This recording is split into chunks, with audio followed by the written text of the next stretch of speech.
Hi అందరికి, ఈరోజు tandoori chicken చేస్తున్నాను. ఓవెన్లో చేసుకోవడం చాలా ఈజీ అండి. ఇలా పెద్ద పెద్ద పీసులుగా కట్ చేసుకోవాలి. ఇందులో కొంచెం పసుపు, టేస్ట్కి సరిపడా కారం, సాల్ట్, గరం మసాలా పౌడర్, అల్లం వెల్లుల్లి పేస్ట్ వేసుకొని ఇలా బాగా కలుపుకోవాలి. అలాగే కొంచెం నిమ్మరసం కూడా పిండి, కొంచెం పెరుగు కూడా వేసుకోవాలి. పెరుగు వేసుకున్నాక బాగా 5-10 నిమిషాల సేపు ముక్కల్ని ఇలా కలుపుకోవాలి. ఈ కోటింగ్ అనేది ముక్కలకు బాగా పడుతుంది. 5-10 నిమిషాలు కలుపుకున్న తర్వాత ఫ్రిడ్జ్లో పెట్టుకొని 2-3 అవర్స్ ఉంచుకోవాలి.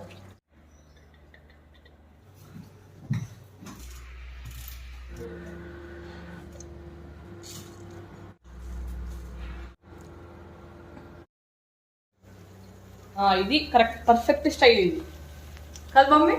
మనం ఎప్పుడు లైటేనా ఇట్లా మయోనీస్ ఈ